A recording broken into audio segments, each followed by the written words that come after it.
Movie का नाम है वंडरिंग अर्थ 2023। तो कहानी के शुरू में हमें बताया जाता है कि सूरज आहिस्ता आहिस्ता बढ़ता जा रहा है और आने वाले 100 सालों के बाद वो इतना ज्यादा बढ़ जाएगा कि पूरी दुनिया को अपने अंदर समा लेगा। अब इसी तबाही से बचने के लिए सभी मुल्कों ने मिलकर एक गवर्नमेंट तैयार की जिसका नाम UEG था। इस गवर्नमेंट ने बहुत सारे प्रोजेक्ट्स तैयार किए जो आने वाले वक्तों में इंसानों की बेहतरी के लिए काम आ सकते थे। इस प्रोग्राम में इंसानों के दिमाग को AI कंप्यूटर की मदद से चिप में स्टोर किया जाता था। इससे होता ये था कि वो मरने के बाद भी अपनी फैमिली के साथ रह सकते थे, यानी कि उनके दिमाग को किसी भी चीज में ट्रांसफर किया जा सकता था। लेकिन इन प्रोजेक्ट में बहुत से पैसों की जरूरत थी, तो इसीलिए पैसे ज्यादा न होने की वजह से इस प्रोजेक्ट को बंद कर दिया गया। आगे इनका एक और प्रोजेक्ट था जो वंडरिंग अर्थ था। इसमें अर्थ जमीन पर बहुत से इंजन्स लगाए जाने थे ताकि ये जमीन को उसकी जगह से थोड़ा सा मूव कर सके, यानी कि उसकी जगह से हटाकर उसे दूसरे सोलर सिस्टम में भेजा जा सकता था ताकि ये सूरज से आने वाली तबाही से उसे बचा सके। मगर इन इंजन्स को लगाने से पहले इन इंजन्स का टेस्ट चांद पर भी होना था ताकि पता चल सके कि ये तजुर्बा इनका सही से काम कर सकता है या नहीं। अब इस काम के लिए अलग अलग मुल्कों से बहुत से एस्ट्रोनॉट खलाबाजों को चुना गया था। अब हमें एक एस्ट्रोनॉट लियो दिखाया जाता है। यहाँ पर जो AI वाला प्रोजेक्ट था उसके बंद होने की वजह से बहुत से लोगों ने एहतजाज करना शुरू कर दिया था क्योंकि वो इस प्रोजेक्ट को पूरा करने का कह रहे थे। तभी कुछ एहतजाज करने वाले लोग इन एस्ट्रोनॉट पर हमला कर देते हैं। यहाँ पर एक लेडी एस्ट्रोनॉट जिसका नाम हैन था वो इन लोगों का मुकाबला करती है और उन्हें रोक लेती है। इसके बाद सभी एस्ट्रोनॉट्स को एक एलिवेटर की मदद से चांद पर भेजा जाता है। ये एलिवेटर इन सभी को 90,000 मीटर की बुलंदी पर इनके स्टेशन पर पहुंचाने वाली थी। सब उस स्टेशन पर पहुंच जाते हैं जहां पर इनकी ट्रेनिंग शुरू हो गई थी।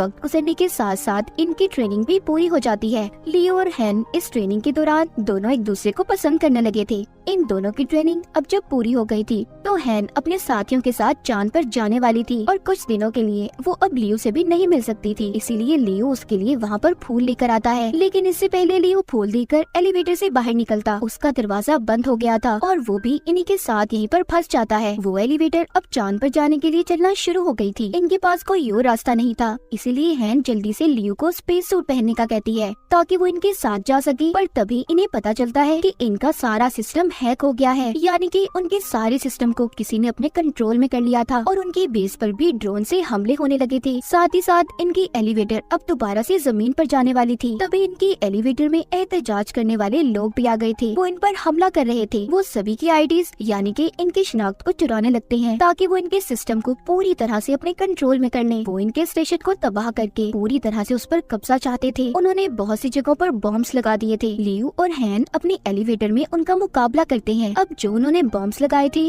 वो फटने लगते हैं। एक बॉम्ब जो उन्हें एहतजाज करने वाले लोगों ने इनके एलिवेटर में भी लगा दिया था, जिससे वहाँ पर अब बहुत बड़ा धमाका होता है। इनका एलिवेटर दोबारा से जमीन पर आ गया था। अचानक से जमीन पर गिरने की वजह से बहुत से लोग मारे जाते हैं और काफी सारे लोग जख्मी भी हो गए थे। अब इस तबाही के बाद बाकी के मुल्क जो UEG से जुड़े हुए थे वो चाइना को वार्निंग देते हैं कि उन्हें अब जल्दी इंजन की टेस्टिंग चांद पर करनी होगी। इसके बाद हमें इनकी एक और टीम दिखाई जाती है जो पहले ही चांद पर बसी हुई थी। हम एक आदमी हैंग्यू को देखते हैं जो अपने कैप्सूल से बाहर आते ही अपने कंप्यूटर के पास जाता है और अपने कंप्यूटर पर अपनी बेटी से बातें करने लगा था। तभी वहाँ जमीन से कुछ एस्ट्रोनॉट्स आते हैं जिनमें इनके लीडर भी थे, जो आकर अपनी टीम को बताते हैं कि हमें इंजन टेस्ट मिशन को कुछ महीनों में पूरा करना होगा। ये यहाँ पर इनकी मदद के लिए और भी बहुत से एडवांस सुपर कंप्यूटर लेकर आए थे जो इंजन्स को चलाने में इनकी मदद करने वाले थे। यहाँ पर हमें ये भी पता चलता है कि जो डिजिटल लाइफ प्रोजेक्ट था जिसमें इंसान के दिमाग को AI की मदद से एक चिप में स्टोर किया जाता था, उसके हेड पहले हैंग्यू और इनके लीडर हुआ करते थे। मगर अब जब उस प्रोग्राम को बंद कर दिया गया तो इन्होंने यहाँ पर इस प्रोजेक्ट पर काम करना शुरू कर दिया। हैंग्यू यहाँ पर अपनी बेटी से बातें करने लगता है। यहीं पर हमें ये पता चलता है कि कुछ सालों पहले हैंग्यू की फैमिली का एक्सीडेंट हो गया था, मगर उसने अपनी बेटी के मरने से पहले उसके दिमाग पर AI वाला पहला तजुर्बा किया।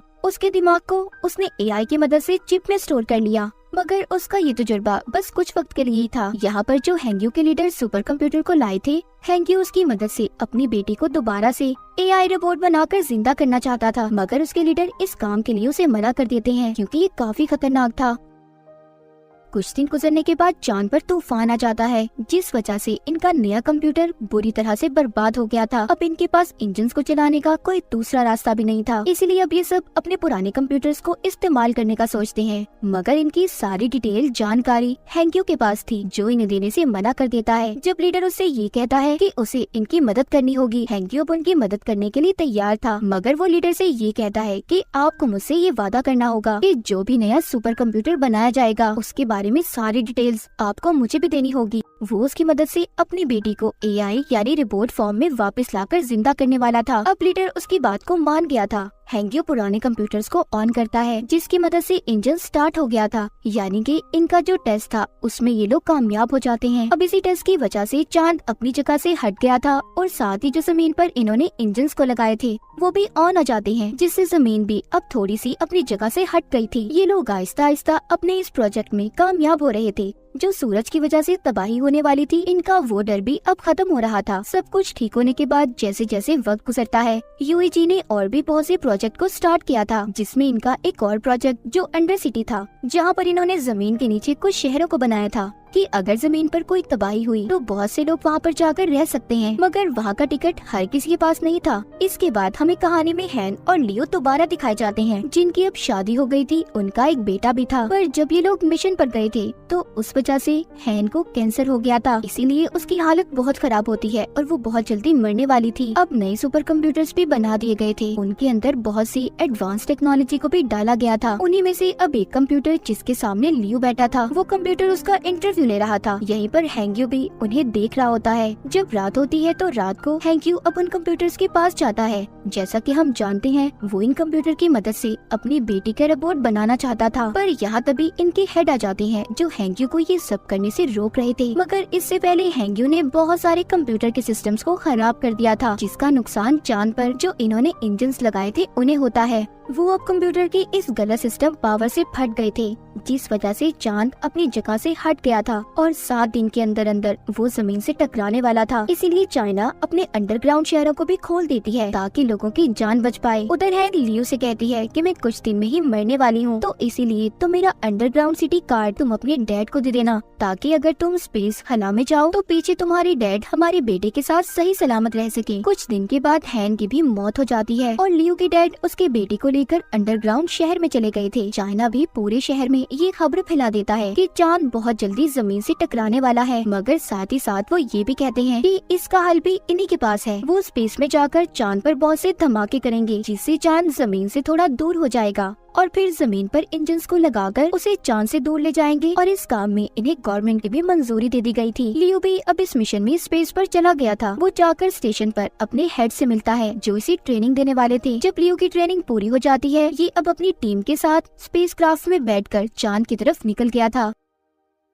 इनका काम था कि चांद पर जाकर जगह जगह बॉम्ब्स को गिराना। अब जब ये लोग बॉम्ब्स को गिराकर वापस से लौट रहे थे, तभी एक दूसरा स्पेसक्राफ्ट अनबैलेंस होकर इनके स्पेसक्राफ्ट से टकराकर तबाह हो जाता है, जिस वजह से इनका स्पेसक्राफ्ट भी खराब हो गया था। ये लोग जल्दी से अपने कैप्सूल की तरफ जाते हैं, मगर ये 4 थे और कैप्सूल में सिर्फ 3 सीट्स थे। इसीलिए लियो अपने साथियों की जान बचाकर उन्हें भेज देता है और खुद यहीं पर रहने का फैसला करता है। जमीन पर हैंक्यू और लीडर भी आ गए थे, जहाँ पर आकर इन्हें ये पता चलता है कि हर चीज को ठीक करने के लिए उन्हें इंटरनेट सिस्टम को ऑन करना होगा, जो कि अब खराब हो चुका था। अब ये सारी टीम समंदर के अंदर जाने का फैसला करती है, जहाँ पर इनका एक और स्टेशन था। लीडर और हैंक्यू को भी समंदर के अंदर जाकर सुपर कंप्यूटर की मदद से इंटरनेट को ठीक करना था। इनके साथ 2 रोबोट्स भी थे जो पावर स्टेशन तक आने के लिए इनकी मदद करते हैं, मगर ओवर पावर होने की वजह से इनका एक रोबोट खराब हो गया था। इसीलिए अब इन्हें सुपर कंप्यूटर की मदद से ही इंटरनेट के सिस्टम को ठीक करना था। उधर बॉम्ब के फटने की वजह से चांद का मलबा भी अब जमीन पर आकर गिरने लगा था,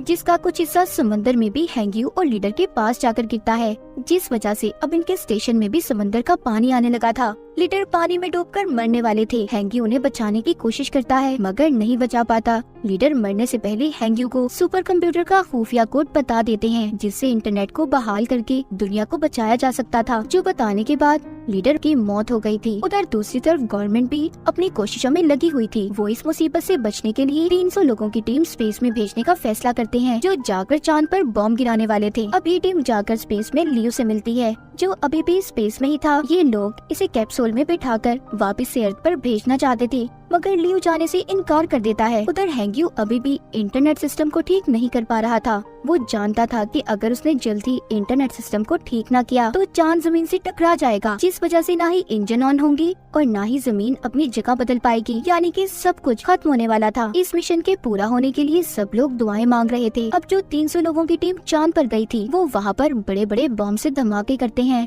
जिस वजह से चांद अब अपनी जगह से हटने लगा था। हैंग्यू भी उधर समझ गया था कि ये इतनी जल्दी इंटरनेट सिस्टम को ठीक नहीं कर सकता, इसीलिए वो यहाँ से अपने दिमाग को भी वो सुपर कंप्यूटर में डाल देता है। हैंग्यू की पानी में ही मौत हो गई थी। जब सबको ये बात पता चलती है कि हैंग्यू मर गया, सभी की उम्मीदें टूट गई थी, क्योंकि उन्हें अब ऐसा लग रहा था कि दुनिया खत्म हो जाएगी। पर हैंग्यू के मरते ही सब कुछ उसका दिमाग सुपर कंप्यूटर में ट्रांसफर हो गया था। वो कंप्यूटर खुद ही इंटरनेट कनेक्शन को रिस्टोर करने लगता है। अब जमीन पर सभी इंजन्स को भी चला दिया गया था। दरअसल उन सुपर कंप्यूटर्स के अंदर अब हैंग्यू का दिमाग था। इस वजह से इंटरनेट के ठीक होते ही सभी इंजन स्टार्ट हो जाते हैं और चांद भी जमीन से दूर हो जाता है। ये मिशन कामयाब हो गया था। पूरी दुनिया बच गई थी, सभी खुश थे। इन्होंने अपने नए सफर को शुरू किया था। इसके बाद हमें 2065 में दिखाया जाता है। अब जमीन पर और भी ऐसे ही बहुत से इंजन्स बनाने का काम चल रहा था। लियो भी इसी मिशन में शामिल था। तो इसी के साथ ये कहानी यहीं पर खत्म हो जाती है।